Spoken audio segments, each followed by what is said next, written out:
সকলকে জানাই শুভ সকাল। দিনটা ছিল রাখি পূর্ণিমার দিন আর ঝুলন যাত্রার শেষ দিন। প্রতি বছর আমার বাড়িতে রাখি পূর্ণিমা উপলক্ষে আর ঝুলন যাত্রার শেষ দিন উপলক্ষে ঠাকুরকে একটু ভোগ দেওয়া হয়। তাই সকাল সকাল সবাই শুদ্ধ একটুখানি আয়োজন করেছিল। প্রথমে বাল্যভোগের আয়োজন, সকালবেলা আরতি দিয়ে, আর আমার বাড়িতে এসেছিল গোপুসোনা। বাবা সকাল সকাল গিয়ে সবজি বাজারটা করে নিয়েছিল। তারপর শুরু হয়ে গেছিল দুপুরবেলা ভোগের আয়োজন। ছোটবেলায় বাবা রাখি নিয়ে আসতো, তারপর ভাইকে বাঁধতাম। যবে থেকে পড়াশোনা সূত্রে নিজে বাড়ির থেকে বেরিয়েছি তবে থেকে নিজেই রাখি কিনে নিয়ে আসতাম। যেহেতু এবার আমার শরীরটা খারাপ তাই বাবাই কিনে নিয়ে এসেছে। সবার প্রথমে আমি রাধা মাধবকে পড়াই, তারপর ভাইকে পড়াই।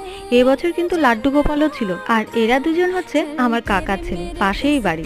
তারপর দুপুরবেলা একটুখানি ভোগারতি হয়ে ঠাকুরকে ভোগ লাগিয়ে সবাই ভোগের প্রসাদ খেয়ে যখন বাড়ি চলে যায়, তারপর আমি বসলাম আমার ভাইকে একটুখানি রাখি পরাতে। ও কাজের সূত্রে একটু বেশি ব্যস্ত থাকে আজকাল, সেজন্য ওর সময় হয়ে উঠছিল না। আর বাড়িতে যেহেতু লোকজন ছিল তাই একটু দেরি হয়ে গেল। আবার দেখা হবে পরের ব্লগে।